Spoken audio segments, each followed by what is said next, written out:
మన తండ్రి అయిన దేవుని నుండి ప్రభు అయిన యేసుక్రీస్తు నుండి కృపయు సమాధానము మనకు కలుగునుగాక.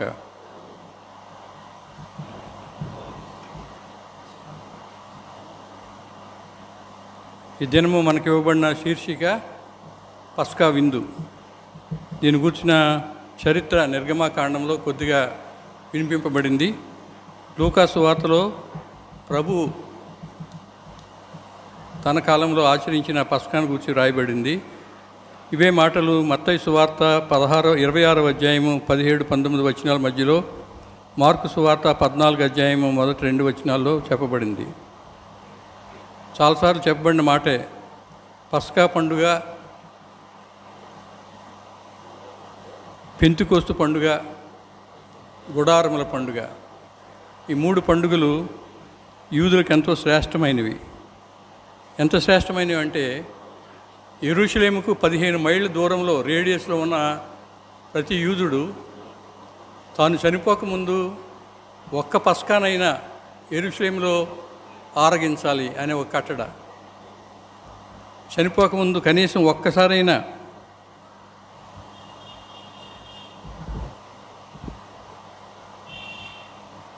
కనుక యేసుప్రభు పస్కా ఆచరించిన దినాన్ని యెరూషలేం పట్టణము ప్రజలతో నిండిపోయి ఉంది.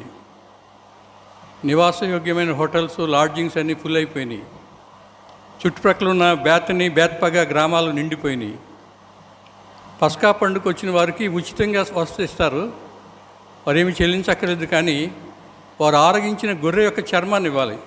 ఆ చర్మం ఇస్తే చాలు, అదే రెంట్. కనుక ఈ పాస్ ఓవర్ టైంలో జనంతో నిండి ఉండాలని బట్టి యేసుప్రభుని వారు బంధించడానికి పూనుకున్నారు.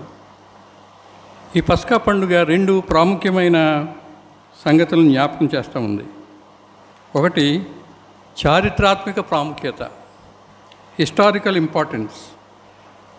నిర్గమాకాండము 12వ అధ్యాయంలో మనం చూస్తాము. ఐగుప్తు దాస్యం నుండి వారు ఏ విధంగా విడిపింపబడ్డారో వారికి చేయబడిన హెచ్చరిక, మీరు త్వరగా వెళ్ళిపోవాలి.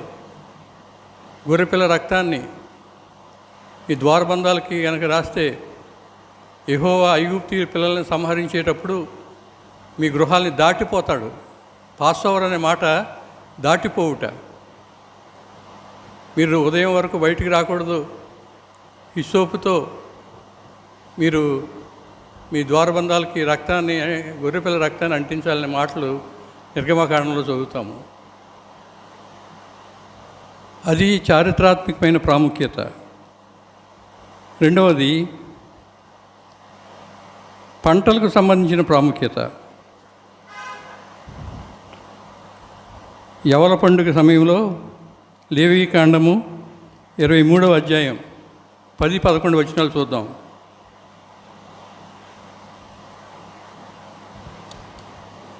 నీవు ఇశ్రాయేలుతో ఇట్లనుము, నేను మీకు ఇచ్చుచున్న దేశమునకు మీరు వచ్చి దాని పంటను కోయినప్పుడు మీ మొదటి పంటలో ఒక పన్ను యాజకుని వద్దకు తేవలను.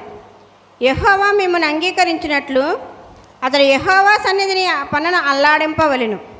విశ్రాంతి దినమునకు మరుదినమున యాజకుడు దాన్ని అల్లాడింపవలెను.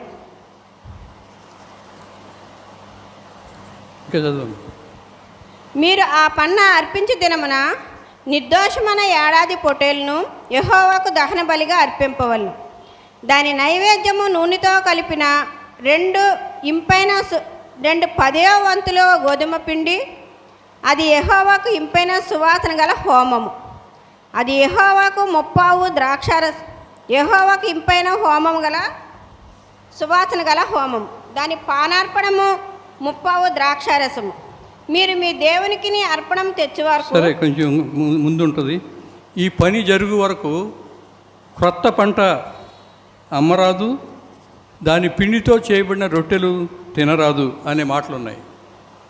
కనుక పస్కా పండుగ ఆచరించడంలో యూదులు 2 సంగతులు. ఒకటి, చారిత్రాత్మకమైన ఆ సన్నివేశాన్ని, వారి పితరులు ఏ విధంగా రాత్రికి రాత్రి దాటిపోయారో, వారు ఏ విధంగా పులియని రొట్టెలు ఆరగించారో ఆ సంగతి జ్ఞాపకం చేసుకునేది ఒక వంతు అయితే, ఆహార నియమము లేక పంట నియమము మరొక పక్క ఈ వ్యవసాయ సంబంధమైన ప్రాముఖ్యత కనబడతా ఉంది.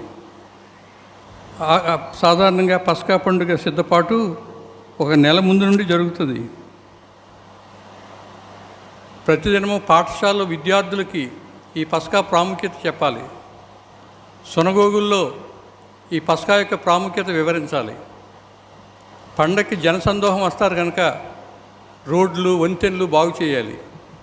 ప్రాముఖ్యంగా యాత్రికులు వచ్చి తోసుకుని సమాధుల మీద పడిపోతారేమో కనుక సమాధులకి సున్నం కొట్టి యాత్రికులు ఎవరో ఆ సమాధి ముట్టుకుని అపవిత్రులు అవ్వకుండా ఉండే ఏర్పాటు చేయాలి.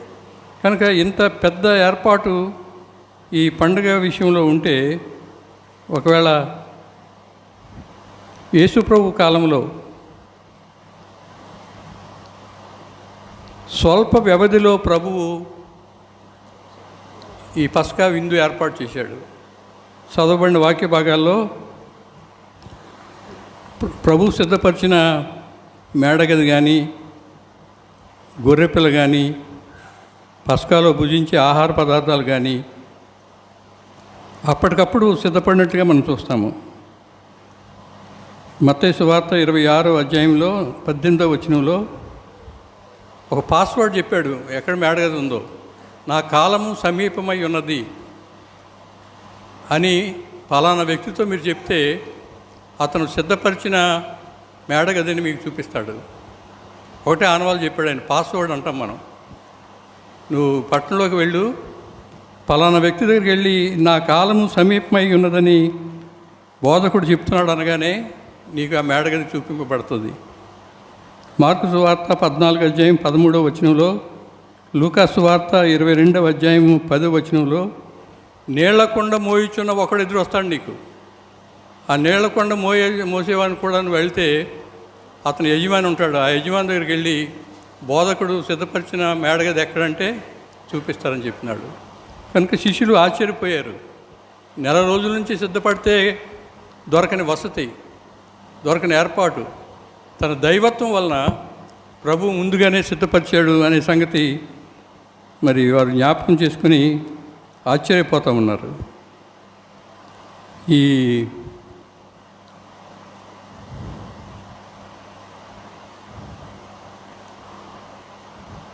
యాత్రికులు వచ్చే సమయంలో వారు కీర్తనలు పాడుతూ వచ్చేవారనే సంగతి కూడా మనం జ్ఞాపకం చేసుకుంటే 120వ సంకీర్తన నుండి 134వ సంకీర్తన వరకు వారు కీర్తనల రూపంలో పాడుతూ కొండ ఎక్కేవారట. చివర 122వ సంకీర్తన పాడుతూ దేవాలయం దగ్గరికి వచ్చేవారు. ఈ పస్కా ఎంత ప్రశస్తమైందో చెప్పడానికి నీరో చక్రవర్తి కాలంలో క్రీస్తు శకము 65వ సంవత్సరంలో ప్రధాన యాజకుడు ఎన్ని గొర్రెలు వధింపబడుతున్నాయో ఒక లెక్క తీయడానికి ప్రయత్నం చేశాడంట. ఆ సంఖ్య 2,56,500 గొర్రెలు వధింపబడినాయి. ఒక గొర్రె 10 మంది తినాలనేది నియమం. ఒకవేళ ఆ విధంగా చూస్తే 30 లక్షల మంది యాత్రికులు పస్కా పండుగ దినాన్ని యెరూషలేములో ఉన్నట్టుగా చెప్పబడతా ఉంది. కనుక పస్కా యొక్క విశిష్టత ఐగుప్తు దాస్యం నుండి విడుదలను జ్ఞాపకం చేసుకుంటూ రోమియోల నుండి పొందబోయే స్వాతంత్రం కొరకు ఎదురుచూచే పండగగా ఇది కనబడతా ఉంది. యాంతియోకే గోపురం అని చెప్పి ఒక పెద్ద భవనం ఉంటుంది. ఆ భవనం నిండా సైనికులను పెట్టి ఒకవేళ ఈ పండగ సమయంలో అల్లరి జరుగుతాయని చెప్పి సైనికుల్ని ఎక్కువ మందిని అక్కడ సమకూర్చారనే మాటలు కూడా చెప్పబడుతూ ఉన్నాయి. ప్రాముఖ్యంగా పస్కా యొక్క విశిష్టత ఏంటంటే అనేక ప్రాంతాల నుండి వచ్చిన యూదులు కిక్కిరిసిన యెరూషలేములో ఐగుప్తు దాస్యం నుండి విడుదల జ్ఞాపకం చేసుకునే ఆ సమయంలోనే దేవుని కుమారుడైన యేసుక్రీస్తు ప్రభువు శిలువ మీద మరణించడం. ఏ సమయాన్నైతే యాత్రికులంతా గొర్రెపిల్లను వధిస్తున్నారో అదే సమయానికి యేసు ప్రభు శిలువలో మరణించడం అనేది ఈ పస్కా పండుగ విశేషం. పస్కా పండుగ వారంలో మొదటి సాయంకాలము పులియని రొట్టెల పండుగ. గురువారం ఉదయం పులిసిన ప్రతి అణువు ఇల్లంతా భక్తి శ్రద్ధలతో వెతికి తీసి పారవేయాలి. ఇలా చేయడానికి 2 కారణాలు ఉన్నాయి. ఒకటి, ఆ గొప్ప సంఘటన నిర్గమాకాండము 12వ అధ్యాయం 34 వచనం చదవమ్మా. నిర్గమ 12:34. కాబట్టి ప్రజలు తమ పిండి ముద్దను తీసుకొని అది పులియక మునిపే పిండి పిచుకు తొట్లతో దాన్ని మూట కట్టుకొని తమ బుధల మీద పెట్టుకుని పోయిరి. ఇశ్రాయేలు మోషే మాట చొప్పున చేసి ఐగుప్తుల యొద్ద వెండి నగలను, బంగారు నగలను, వస్త్రములను అడిగి తీసుకొనిరి. అలా కలదమ్మా. కనుక తమ పితరులు ఏ విధముగా పులియని రొట్టెలు చేసుకుని భుజం మీద పెట్టుకుని మోసుకుపోయారో మూట కట్టుకుని అది జ్ఞాపకం చేసుకోవడానికి పులిసిన వస్తువు ఏదైనా ఉంటే వెతికి బయట పారేయాలి అనేది మొదటి సూచన. రెండవది, మరి స్త్రీలు ఎంతవరకు ఏకీపిస్తారో నాకు తెలియదు, కానీ పులియని రొట్టె త్వరగా ఉడుకుతుందంట. అందువల్ల ఆ కారణాన్ని బట్టి కూడా పులియని రొట్టె వారు తినడం జరిగింది. కనుక ఆ ఐగుప్తు దాస్యము వెనుకకు విడుచుట అనే భావన కూడా ఈ పులియని రొట్టెలో ఉంది. చెడుతనాన్ని, దుర్మార్గతని మేము ఈ ఐగుప్తులో వదిలేస్తున్నాము అనే దానికి సూచనగా కూడా ఈ పులిసిన పిండి ఉంది. పులిసిన పిండి అక్రమానికి, కుళ్ళుకు గుర్తు. కనుక మా కుళ్ళు జీవితాలు, మా అక్రమ జీవితాలు మేము పక్కన పెడతాము అని వారు చెప్పే పరిస్థితి కనబడుతూ ఉంది.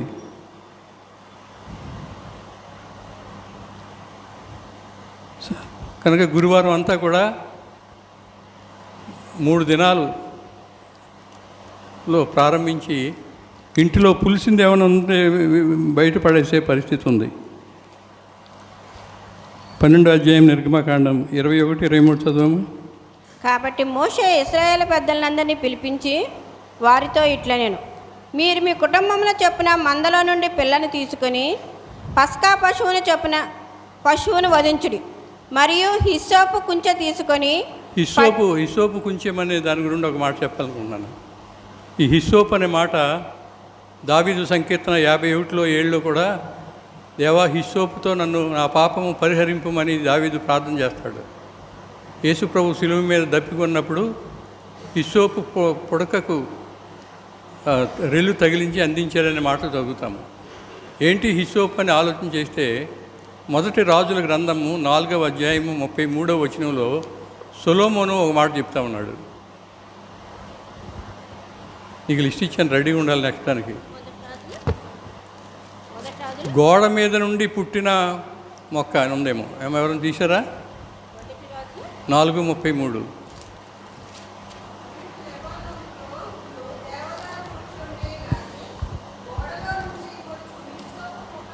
గోడలో నుండి వచ్చిందంటే ఆయన ఏం చెప్తాడంటే, మానవుడు నాటితే ఈ హిస్సోపు అనే మొక్క రాలా, గోడ మీద నుండి పుట్టుకొచ్చింది, దేవుని హస్తాలతో వచ్చింది. అందువల్ల ఆ దినాన్ని ఐగుప్తు దాస్యం నుండి ఇశ్రాయేల్ బయటకు వచ్చేటప్పుడు ఆ అడ్డకమ్మికి, నిలువు కమ్మికి రక్తము హిస్సోపు కుంచెతో రాశారు. సొలొమోను చెప్తున్నాడు ఆ మాట, గోడ నుంచి పుట్టిన హిస్సోపు. అందువల్లే దావీదు పశ్చాత్తాపడినప్పుడు కూడా 51వ సంకీర్తన 7వ వచనం,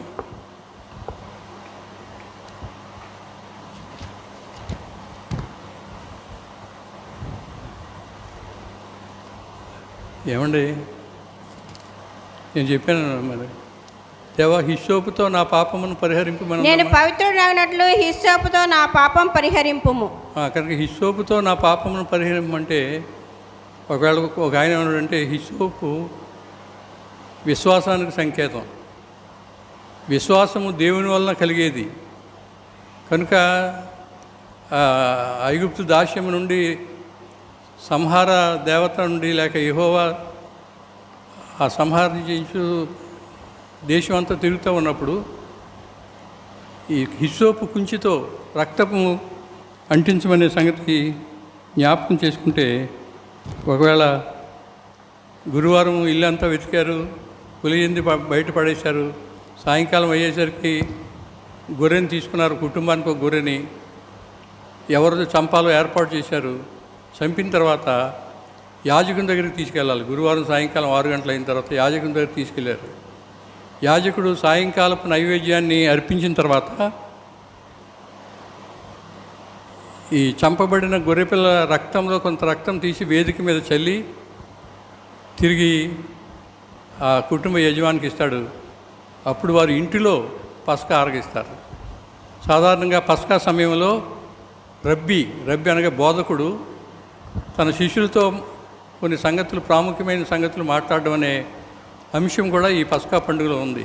అందుచేత ఈ మేడగదిలో ప్రభువు పస్కాను ఆచరించినప్పుడు వారికి సుదీర్ఘమైన ప్రసంగం చేశాడు, సుదీర్ఘమైన ఉపన్యాసం చేశాడు, విజ్ఞాపన ప్రార్థన చేశాడు, వారు అడిగిన సందేహాలు తీర్చాడు.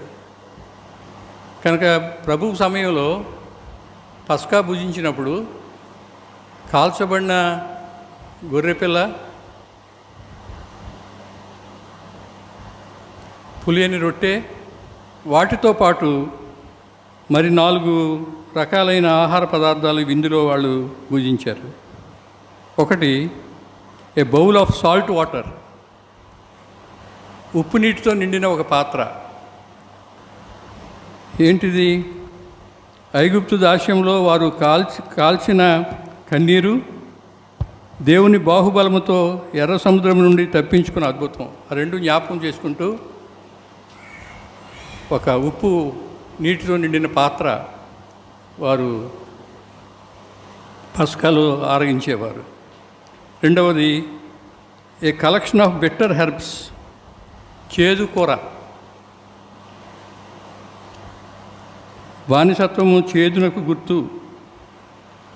హిస్సోపు కుంచే గొర్రెపిల్ల రక్తమును నిలువు కమ్మికి అడ్డకమ్మికి లాగిన దానికి గుర్తు. కనుక చేదు కూర, 1 గొర్రె, 2 పులియన్ రొట్టె, 3 salt water, 4 a collection of bitter herbs, చేదు కూర. మూడవది జావా అన్నారు, తెలుగు వ్యవహారికంలో జావా అన్నారు. A paste called the charoset mixture of apples, dates and nuts. ఖర్జూరాలు, యాపిల్, ఇంకా గింజలతో కలిసి చేసిన ఒక జావా. ఐగుప్తు దాస్యంలో వారు ఇటుకలు చేసిన మట్టికి గుర్తుగా, ఆ ఇటుకలను కాల్చిన దానికి గుర్తుగా వారు ఈ పేస్ట్ తినేవారు. అదైన తర్వాత 4 ద్రాక్షారసంతో నిండిన పాత్రలు వారి ముందు ఉంచబడేవి. వాటికి కూడా ఒక సంకేతం ఉంది. నిర్గమకాండము 6వ అధ్యాయం 6-7 వచనాలు. ఈ 4 ద్రాక్షరసంతో నిండిన పాత్రల యొక్క ప్రాముఖ్యత. కాబట్టి నీవు ఇశ్రాయేలుతో ఇలాగూ చెప్పుము, నేనే యెహోవాను. నేను ఐగుప్తులను మోయిచు బరువుల కింద నుండి మిమ్మల్ని వెలుపలికి రప్పించి వారి దాసత్వంలో నుండి మిమ్మల్ని విడిపించి నా బాహు చాపి గొప్ప తీర్పులు తీర్చి మిమ్మల్ని విడిపించి మిమ్మల్ని నాకు ప్రజలుగా చేర్చుకొని మీకు దేవుడినై ఉందును. అప్పుడు ఐగుప్తుల బరువు కింద నుండి మిమ్మల్ని వెలుపలికి రప్పించిన 6వ అధ్యాయం 6వ వచనంలో 4 మాటలు ఉన్నాయి.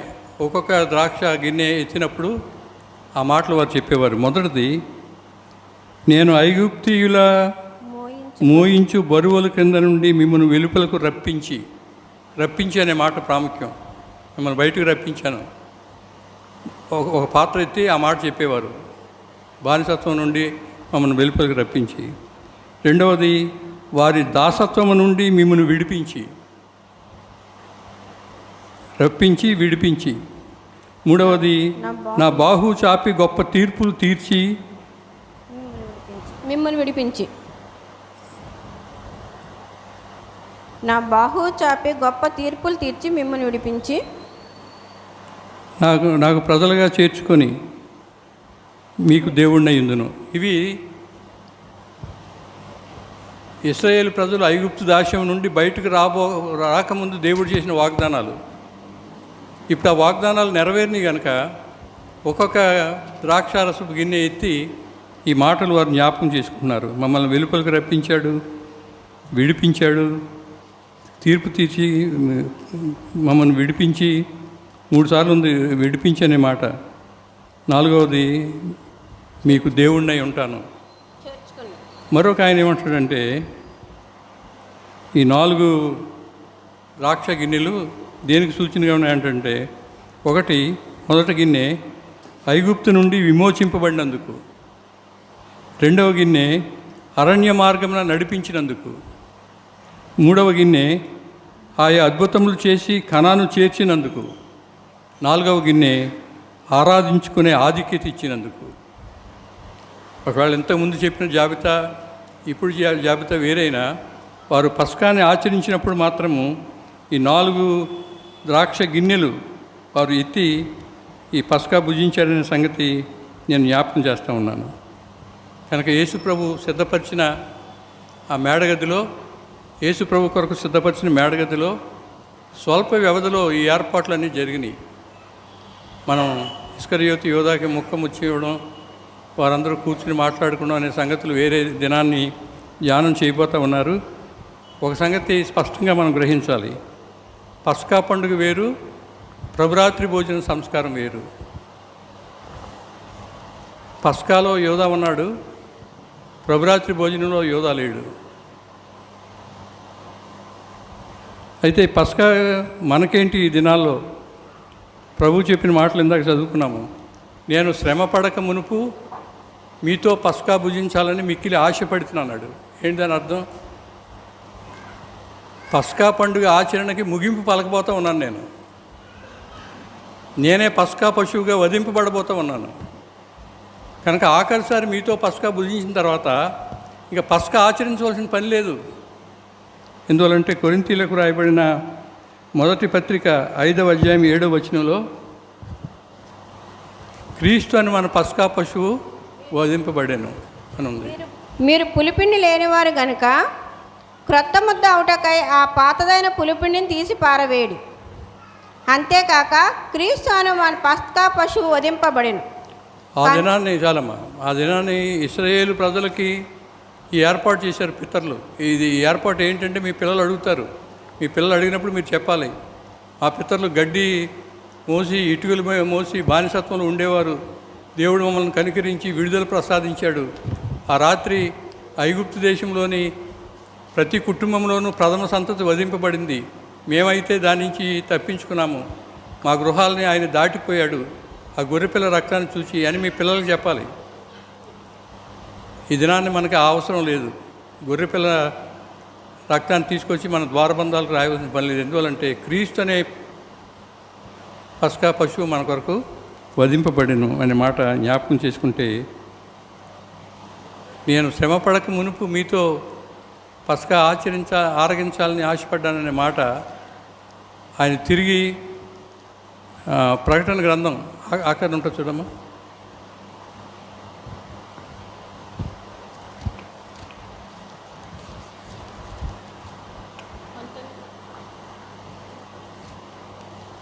నీకు ఇచ్చిన లిస్టులో ఆఖరి నెంబర్ చూడమ్మా. మరియు అతను నాతో ఎలాగో చెప్పాను, గొర్రెపిల్ల పెండ్లి విందుకు పిలువబడిన వారు ధన్యులని రాయము. గొర్రెపిల్ల పెండ్లి విందుకి వచ్చే వరకు ఈయన ద్రాక్షారసం తాగనన్నాడు. కనుక ఈవేళ పస్కాకి ముగింపు పలుకుతా ఉన్నాడు. కారణం ఏంటంటే, ఆ పస్కా పశువు బదులు ఈయనే మన కొరకు సిలువలో మరణించాడు. Jesus claimed to be the great deliverer. విడుదల ప్రసాదించాడు. ఐగుప్తు దాస్యం నుండి యెహోవా దేవుడు ఇశ్రాయేలు ప్రజలకు విడుదల ప్రసాదిస్తే, మన పస్కా పశువు మనందరినీ పాపము నుండి, పాప దాస్యము నుండి విడిపించాడు, విడుదల ప్రసాదించాడు.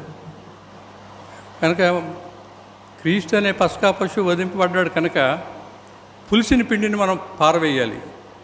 లేక కుళ్ళుతో కూడిన జీవితాలు, దుర్మార్గంతో నిండిన జీవితాలు, అపవిత్రతో నిండిన జీవితాలు స్వస్తి పలకాలి. పేతురు రాసిన మొదటి పత్రిక 1వ అధ్యాయం 18-19 వచనాల్లో పితృపారంపర్యమైన మీ వ్యర్థ ప్రవర్తన విడిచిపెట్టినట్లుగా పితృపారంపర్యమైన మీ వ్యర్థ ప్రవర్తన విడిచిపెట్టేటట్టుగా వెండి బంగారం వంటి బంగారముల వంటి క్షయ వస్తువుల చేత మీరు విమోచింపబడలేదు, కానీ అమూల్యమైన రక్తము చేత అమూల్యమైన రక్తము చేత అనగా నిర్దోషమును నిష్కళంకమునగు గొర్రెపిల్ల వంటి క్రీస్తు రక్తం చేత గొర్రెపిల్ల వంటి క్రీస్తు రక్తము. ఒకవేళ ఆ దినాన్ని యాజకుల దగ్గరికి తీసుకెళ్ళి ఈ పశువుకి ఎలాంటి మచ్చలు లేవు, ఎలాంటి పొరపాట్లు లేవు అని సర్టిఫికేట్ తీసుకుంటే కానీ దాన్ని వదిలించడానికి వీల్లేదు ఆ దినాల్లో. ఆ విధంగా వారు శ్రమపడి వెతికి గొర్రెను పట్టుకెళ్ళి యాజకులకు చూపించి వారి ద్వారా ఈ కార్యం జరిగించేవారు.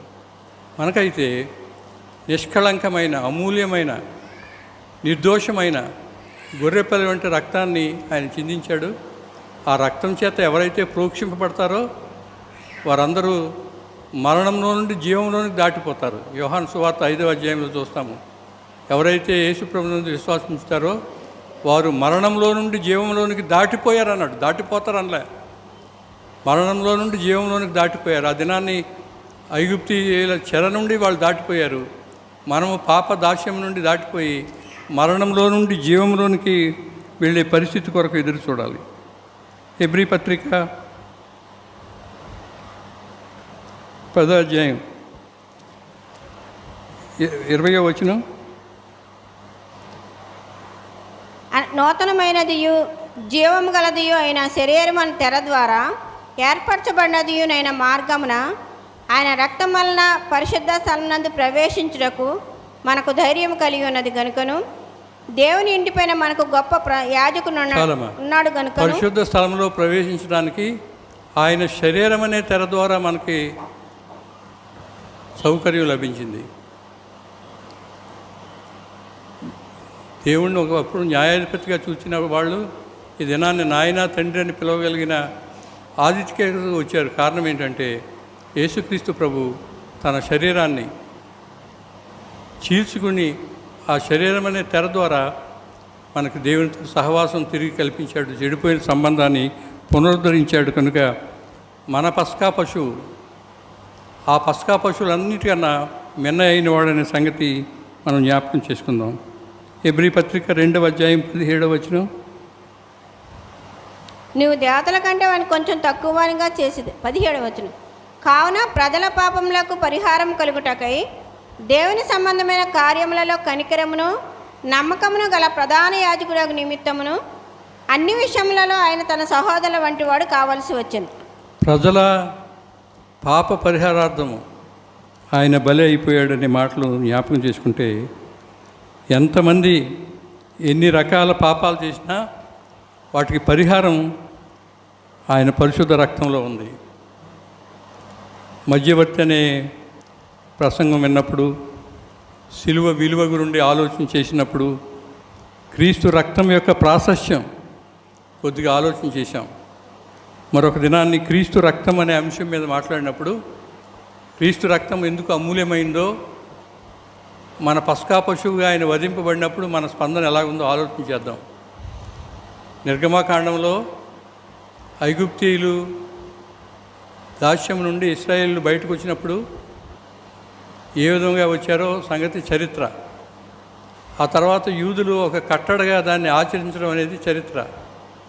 యేసుప్రభు కాలంలో ఆయన తన శిష్యులతో పస్కా భుజించడము, ఆ మేడగదిలోనే శిష్యుల పాదాలు కడగడము, ఆ మేడగదిలోనే నన్ను అప్పగించి వాడు మీలో ఉన్నాడని చెప్పడము, ఆ మేడగదిలోనే ఒక ముక్క ముంచి యోధాకి ఇచ్చినప్పుడు అతనిలో సాతాను ప్రవేశించి బయటకు వెళ్ళడము, ఈ సంగతులు జ్ఞాపకం చేసుకుంటే ఒకవేళ మనకు అలాంటి ఆచారం చేయవలసిన పరిస్థితి లేదు. కానీ సిలువలో నీ కొరకు నా కొరకు బలియాగంగా తన ప్రాణాన్ని అర్పించిన యేసు, ఆయన చిందించిన ప్రశస్తమైన రక్తం.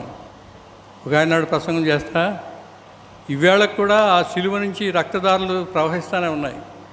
యేసు ప్రభు శరీరం నుండి స్రవించే రక్తము గడ్డ కట్టదు. అది ఆశ్రయించే వారికి ఎల్లవేళలా అందుబాటులో ఉంటుంది. అది ఆశ్రయించేవారు సాతాను వల్ల నుండి తప్పింపబడతారు, శరీరాశ నుంచి తప్పింపబడతారు, లోకాశ నుంచి తప్పింపబడతారు, ఆయనతో సమాధాన పడతారు. కనుక చారిత్రాత్మకమైన పస్కా పండుగ గురించి ఆలోచన చేసిన మనము ఒకవేళ యూదులు కట్టడిగా ఈ పండుగలు ఆచరిస్తూ మేము దేవుని కట్టడలు గైకొంచు ఉన్నామని ఆనందించేవారే. ఇదేనా కూడా ఇంకా పస్కా ఆచరించే క్రైస్తవులు లేకపోతే యూదులు అక్కడక్కడ ఉన్నారు. కానీ యేసుప్రభు పస్కాను ముగించాడు. ప్రభురాత్రి భోజనం అనే ఒక కొత్త సంస్కారాన్ని ప్రవేశపెట్టాడు. ఆయన శరీరము, ఆయన రక్తము తిని త్రాగేవారు నిత్య జీవానికి వారసులు అవ్వడానికి చెప్పారు.